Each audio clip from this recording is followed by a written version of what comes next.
আসসালামু আলাইকুম রহমতুল্লাহি আবরকাতুহু। আশা করি আপনারা সবাই অনেক ভালো আছেন। আপনাদের দোয়ায় আমি আলহামদুলিল্লাহ অনেক অনেক ভালো আছি। তো আজকে থেকে আমাদের ধান কাটার মৌসুম শুরু হয়ে গেল।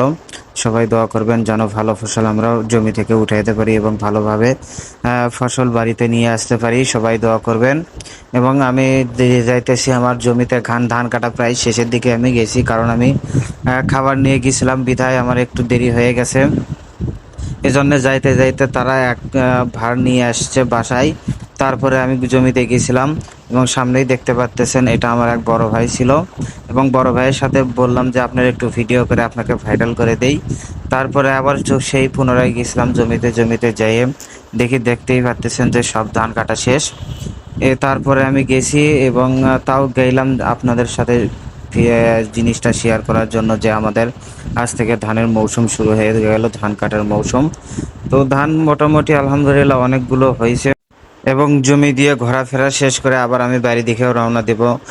তার আগেই যেগুলো আমাদের এখানে কামলা হয়েছিল তাদেরকে খাবার দাবার শেষ করায়, যেহেতু আমি ভাত নিয়ে আসছি তাদের জন্য। মাঠে খাবারের একটা ফিলিংস আলাদা বিষয়, সেটা যারা মাঠে খায় তারা বুঝবেন। তারপরে আমি নিজেকে ভিডিও করে দেখাইলাম যে এটা আমি নিজেই ভিডিও করি, আমার কোনো ক্যামেরাম্যান নাই, এই জন্য মাঝে মাঝে আমি আপনাদের সামনে ভিডিও নিয়ে আসি। তারপরে আপনারা দেখতে পাচ্তেছেন যে আমি কামলার জন্য ভাত নিয়ে গেছিলাম। তাদেরকে ভাত খাওয়ানো শেষে আমি আবার যাব, যাইয়া আবার মেশিন নিয়ে আসবো। আমি যে মেশিনকে ধান বাড়ানো হবে, আপনারা দেখতেই পাচ্তেছেন যে এটা আমাদের খুলি বলে, আপনারা কে কি নামে চেনেন আমি জানি না। এবং মিশিংও নিয়ে আসছি আমি, কামলাদের ভাত খাওয়াই আমি মিশিং নিয়ে আসছি। মিশিং নিয়ে এসে একটু পরে ধান, অনেকেই ভূত দিয়ে ধান বাড়াই, তা আমরা ভূত দিয়ে ধান বাড়াইনি, যেহেতু আমাদের এই রাস্তা অনেক চিকন আমাদের বাড়ির ভিতরে ঢোকার জন্য, তাই ভূত নিয়ে আসি নাই।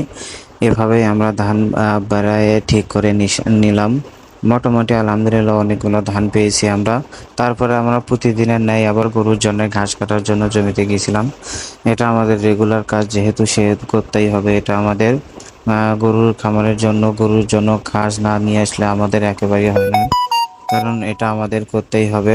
তাই আমার সব মিলে আমার জন্য সবাই দোয়া করবেন। আসসালামু আলাইকুম রহমতুল্লাহি ওয়া বারাকাতুহু।